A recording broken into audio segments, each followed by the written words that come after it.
What's up, ZBrushers? Welcome back to ZFever. My name is Ricky, and I know it's been a while since I posted anything. Sorry about that, but life and stuff. So, the reason I'm creating a video for today is basically in response to a question that came up through the ZFever group on Facebook. One of the members was having a problem where she created a piece and ended up losing her subdivision levels along the way. Not only that, she's lost her subdivision levels. She needs to regain topology to be able to use. Additionally, she needs that topology to fit an asymmetrical character. So we're gonna discuss a lot of things. I'm going to try and mimic this sort of happening, right? And we've got a lot to cover, so I'm just gonna jump right into it and just try and follow along. First thing I'm gonna do is I'm going to change this UI so it's something like you're used to seeing if you are not using a custom user interface, right? All right. So what I'm going to focus on primarily is just this face, okay? And we are going to end up exporting this over to Maya, right? The same principle would apply if you're going over to Blender or to 3ds Max. So whatever your preference is, definitely use your preference. It's going to be the same across the board, right? So let's get to it. So what I'm going to do is let me turn off this hair. It's pretty fugly. Turn off these little things right here.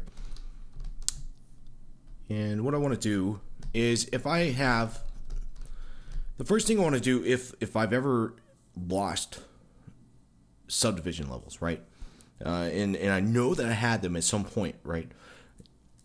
If you have not changed the quick save functions under your preferences, you might want to go back and check just to see if maybe one of those previous versions are there, right? So what you can do is you can just hit comma on the keyboard and it'll bring up Lightbox. And this, if you navigate over to the quick saves, it will have like the most recent quick saves that you've had, right? So if it's going to be anywhere, this is probably going to be the place that you might find it, right? And these are saved as ZPRs, so it should have some history saved along with it, depending on your preferences, right? So, generally, for myself, I don't rely so much on ZPRs.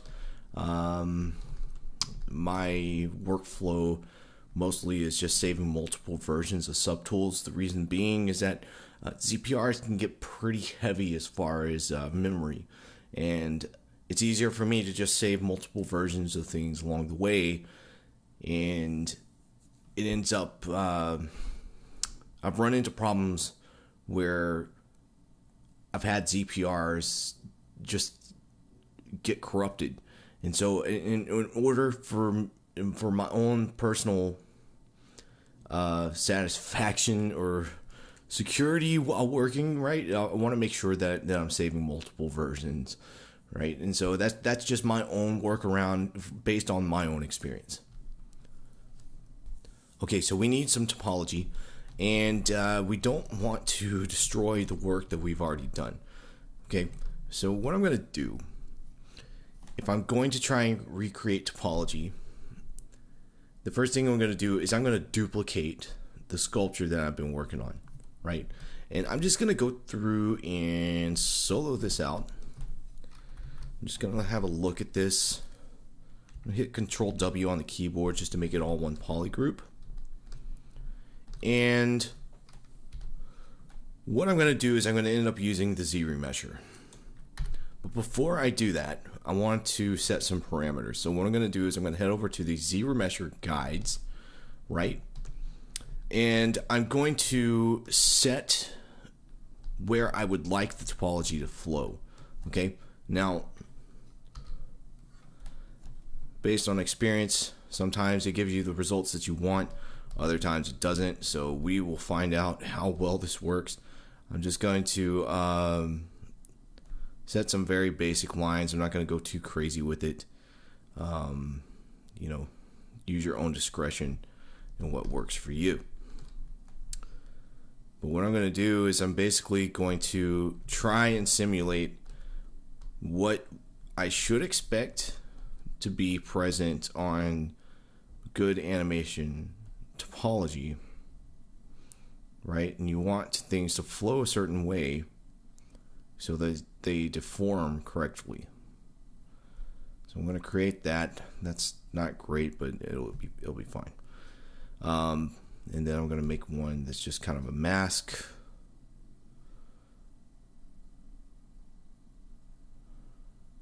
There we go.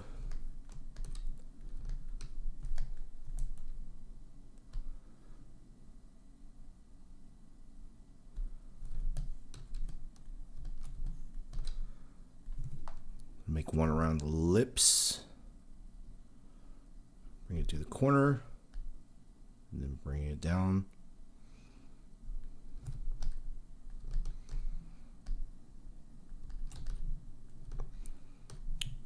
I'm also going to make one in between. Okay. And then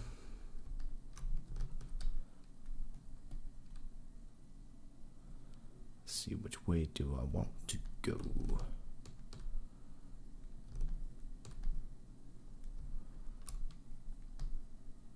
I want to make one from the corner of the mouth that goes all the way back here.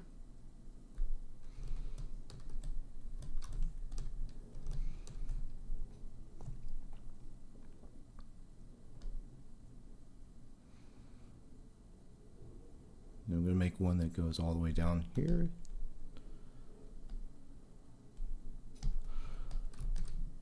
I know there's a better way to do this, but for the sake of time, we're just going to run with what we have. It'll give me topology, nonetheless.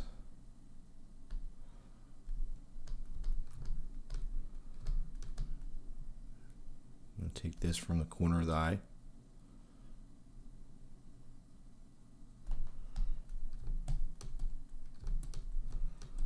I'm actually going to bring this around.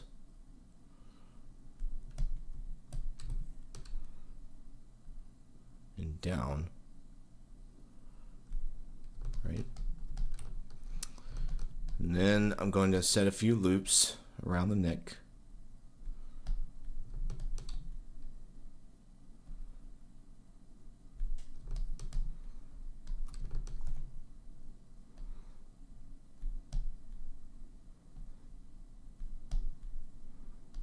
Who knows, I can go through and do all this work and it not give me anything useful. That does happen, so don't get discouraged. And then let's see, I want to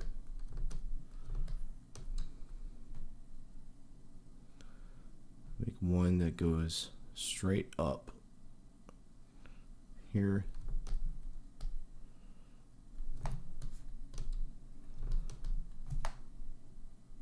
Apologize if my tablet's a little noisy, but it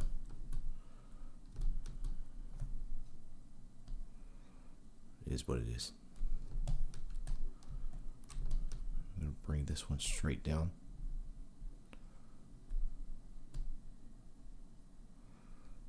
Okay.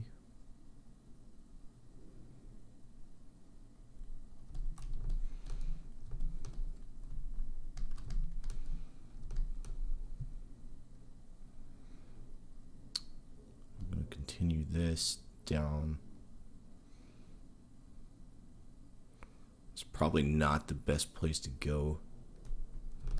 No. We'll just leave it as is there.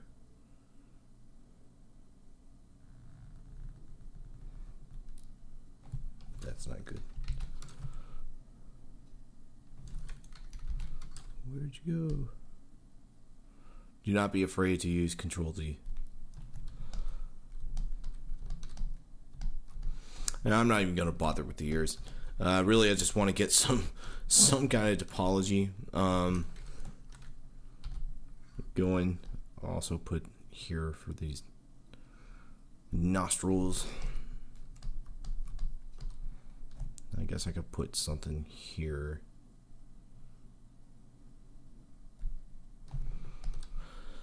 For the opening of the mouth. Okay, so we're gonna call this good and cross our fingers and hope that this works out, right? So I'm gonna go down to geometry once I have all this situated, right? And I'm going to open up ZRemesher, and I want to mess around with some parameters. So if you're working with the ZRemesher for the first time, you'll want to pay attention to some of these settings, and I'll post a link to a video from Joseph Drust, and it's pulled from the Z Classroom, and I highly recommend if you don't have a Pixelogic account, go and get one and go review a lot of the videos they have created, because that's how I learned. And you know, if I don't have the answer for you right away or something like that, you know, I'm definitely going to recommend using that. It's a wealth of knowledge and it's absolutely free, so get on it. So what I'm going to do first is I want to test my boundaries. I want to see what I can get away with, right? And this target poly count is going to be in the thousands, right? So right now I'm at 0.1 thousand. So I'm gonna go for, let's go for a target poly count of 2, and I'm gonna leave curve strength. I'm just gonna leave it as is. I'm just gonna run this. So it's gonna run through, and it's going to spit out some topology here very quickly. Now, you need to make sure that you have symmetry on. If you do not, then your output is going to be, it's not going to be symmetrical at all, and you will be very upset, and you'll have to go through and do it again. So this isn't too bad, right? I would like to see, now see, this is one of the problems that I have with the ZRemesher, is that whenever it comes to the eyes and the mouth, I always run into problems, and I always end up having to retop it externally. Hopefully that's something they'll address with ZBrush 5, but I'm not holding my breath. So here we go.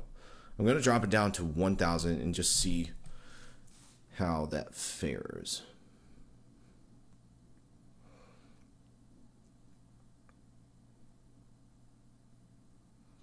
You can see it's a pretty quick process, right? And that's a little bit better. Let's see what our poly count is.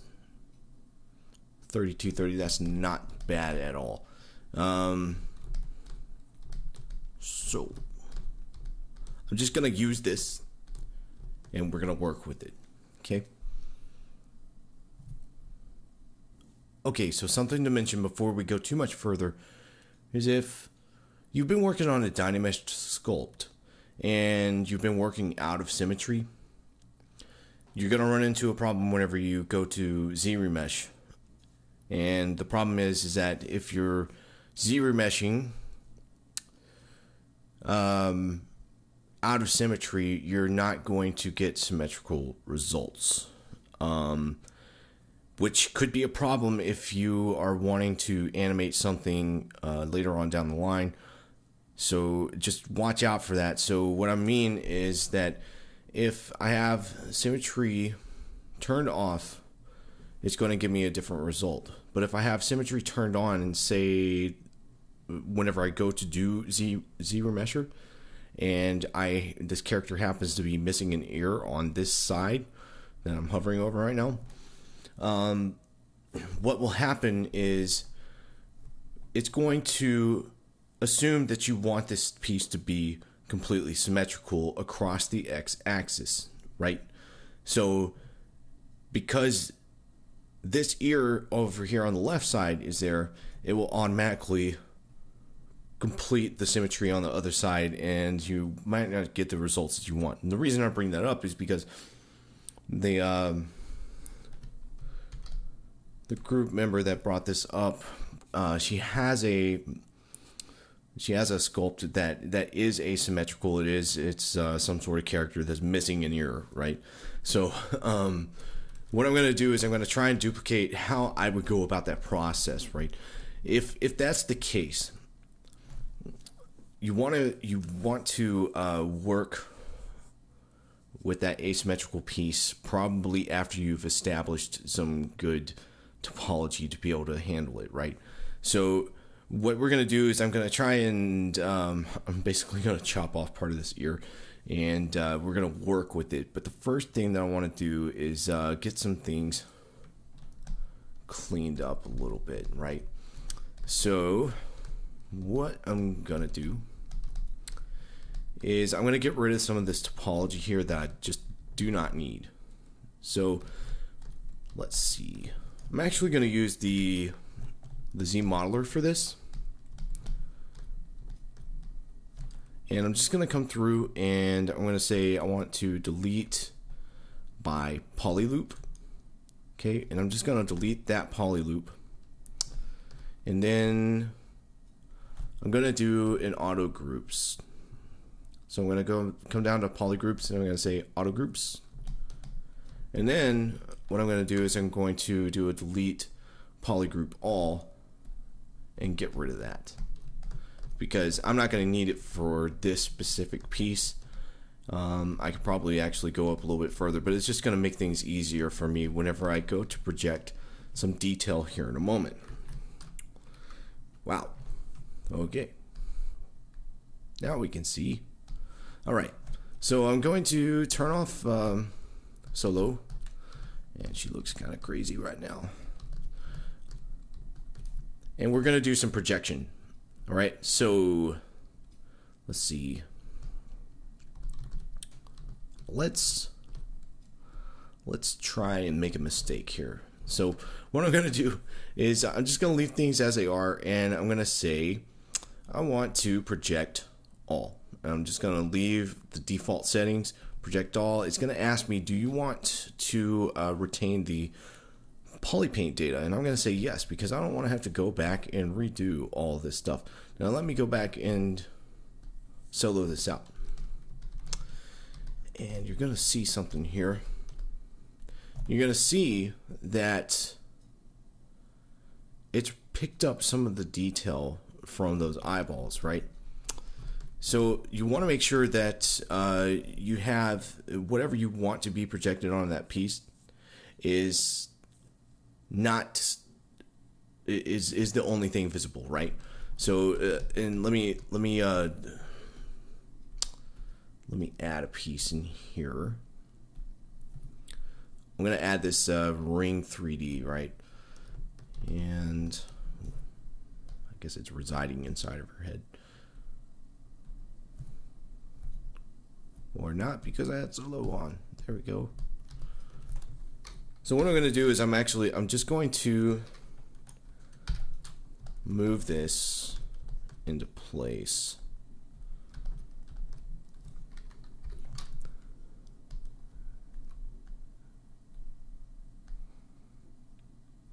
I'm going to say she's got a ring sticking out of her forehead. So let's bring this up, move it over. All right.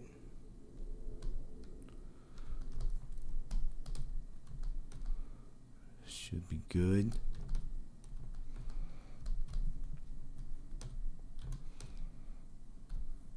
Just gotta bury that just a little bit more. All right, that should be fine. Okay, so what I'm going to do is I'm going to leave this ring on, right? And I'm actually going to give it some poly paint. So I'm going to make it red and go to color, fill object. Okay. And this time what I'm going to do is I'm going to head back up to this piece here, and I'm going to say project all. All right, and now if I go to solo, you're going to see that it's picked up some of that detail, right? And it's also picked up a little more of those eyeballs. So what I'm demonstrating here is that if I continue to subdivide, right, and give this more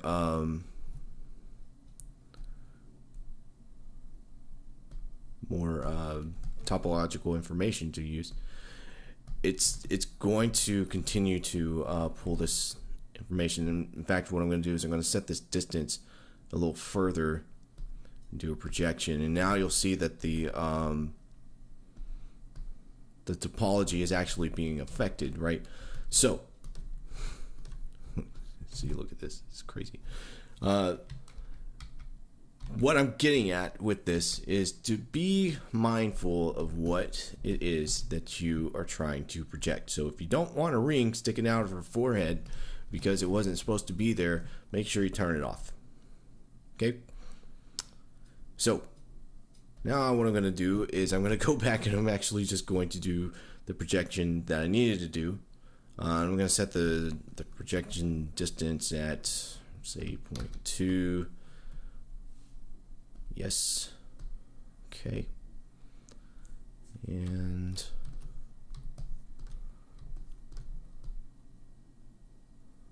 let's see what's going on here. What's going on there is that these eyeballs are still, see, I broke my own rule.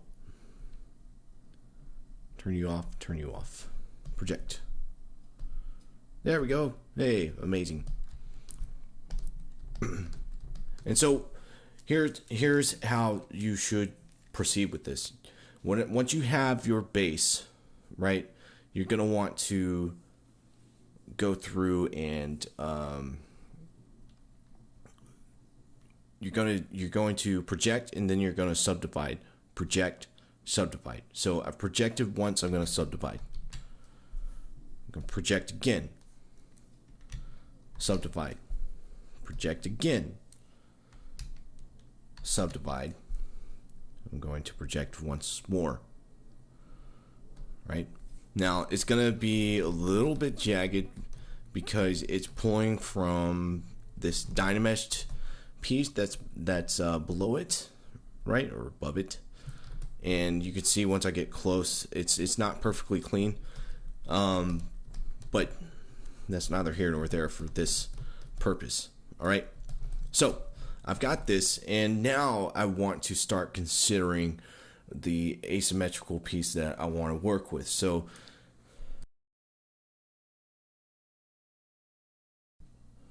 basically what I'm doing here is I'm just manually moving this around with the move brush, right? I was going to go through and try to like punch a hole in it and things like that, but from my lowest subdivision level, see, I've gone back down to my lowest subdivision. I've actually deleted any higher because I want to get a really good projection. I've just gone through and made some adjustments, and then what we're going to do here in a moment is we're just going to do a projection.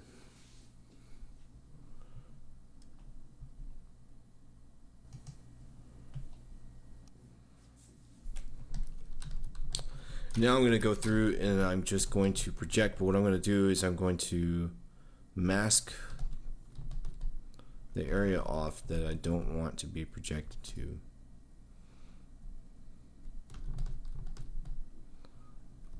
Because I want this to remain messed up. So I'm simply going to come up to Subtool, Project All. So project. It's gone through and done that.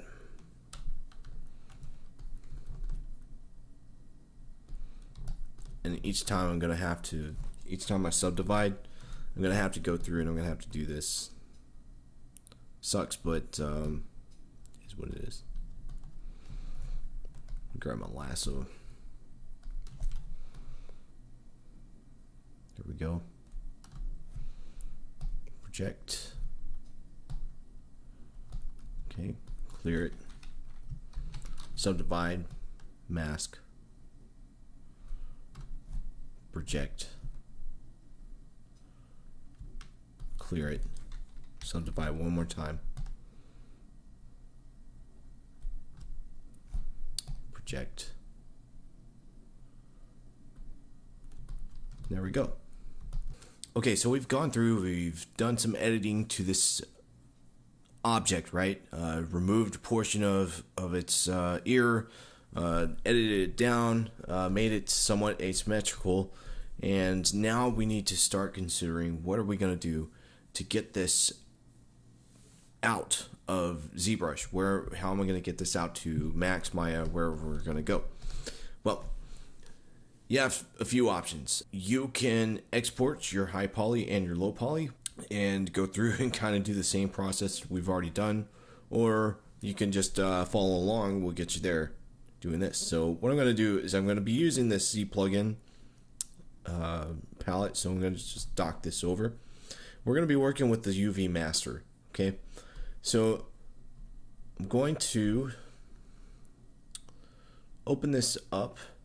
And when we're using the UV master, it's highly recommended that you work on a clone. You don't have to, but it's probably going to be in your best benefit. So what I'm going to do is I'm just going to say work on clone. What it's going to do is it's going to take this object and it's going to drop it into a completely separate project at its lowest subdivision level, right? And so what I want to do is I want to work on this and I want to establish some seams. I'm going to turn on control painting. I'm going to leave symmetry on, right? So enable control painting, and we're going to focus on projection and attraction. So or protection and attraction. So I want to protect this object, and since we're working on such a simple thing, I'm just going to say I want to protect all. So whenever you turn this on, you're going to see that whatever brush that you have activated, which this is the clay buildup brush, it's going to turn off the Z add, Z sub, and activate RGB, because this relies on poly painting data, right? So what I'm going to do is I'm just going to fill this. I'm going to flood this entire object. So anything that's going to be protected is going to show up as red, right? And so this is saying I want this entire piece right now. I want it protected. I don't want any seams on it. But we need to establish some seams. So I wanted to attract where the seams are going to go. And you see whenever I hit this attract button, the color palette turns to a pure blue.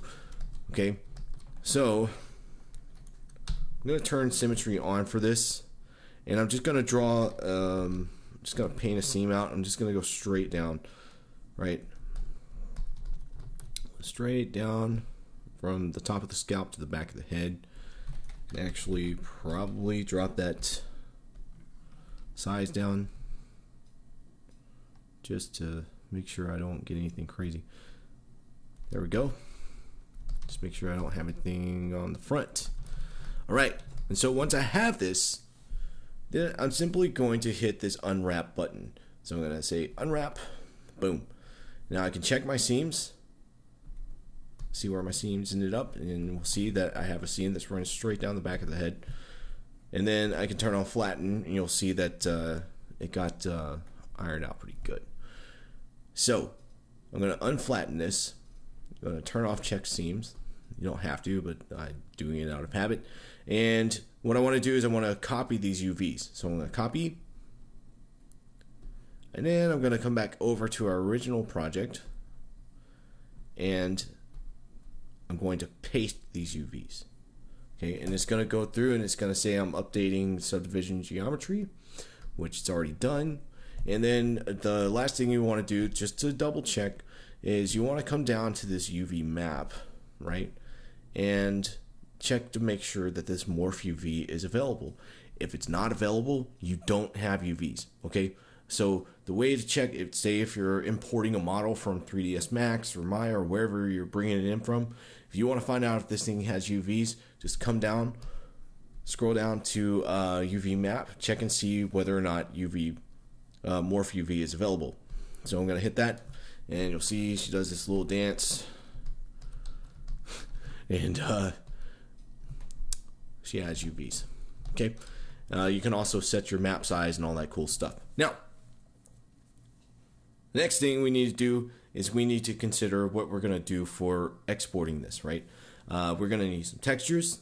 We're going to need normals, right? On this project, I'm just going to focus on textures and normals. And what we're going to do is we're going to use GoZ to send it over to Maya, right? If you do not have GoZ set up, I would highly recommend that you do it. Just go over to preferences and open up GoZ, and you can set your path for all of these available programs. You got Cinema 4D, 3ds Max, Maya, Moto, Photoshop, Sculptress, which is Pixelogic's free sculpting program. I used it like twice. It's a really good program. Just I needed more, so I went with ZBrush. So let's get some textures. So what I'm going to do is I'm going to go to texture map, and I'm going to say I want to create new from Polypaint, and it's going to pull this texture information.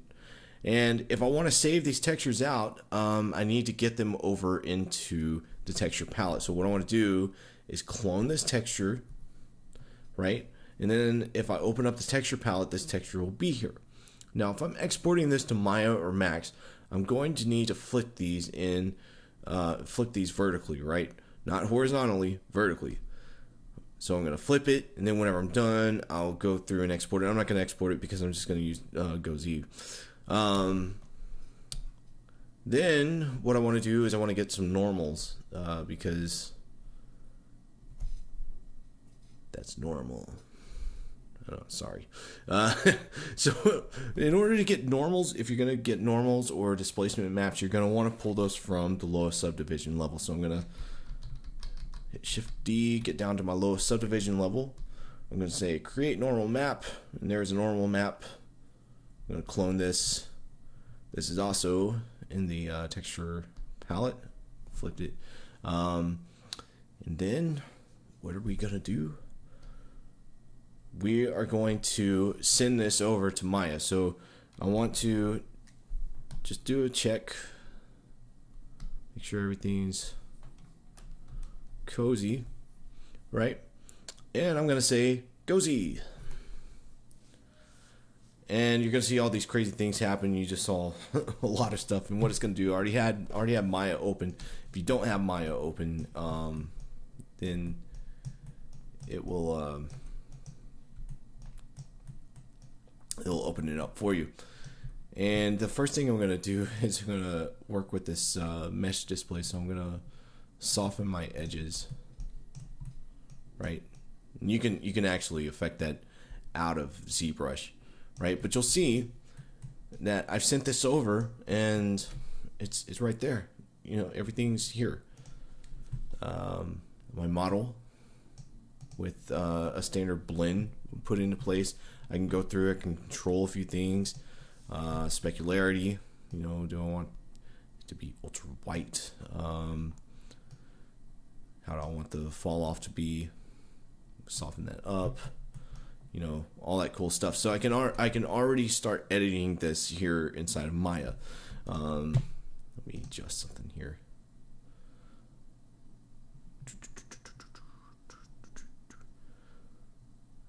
Wow, just lost my mind for a second. Probably don't need it to be that wide, but whatever. So that's pretty much it, right? And so with not too much effort, I've gotten this over into another program. Now, if you need your textures and everything like that, you can just export them by using that export button underneath the texture palette. Let me go back over to it.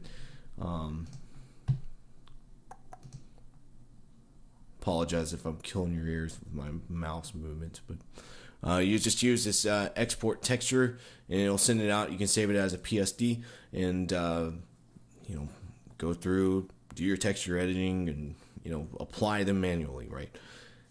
And that's pretty much it. I don't know how much more simple to make that. If you guys have questions, or if you run into hiccups or anything like that along the way, and you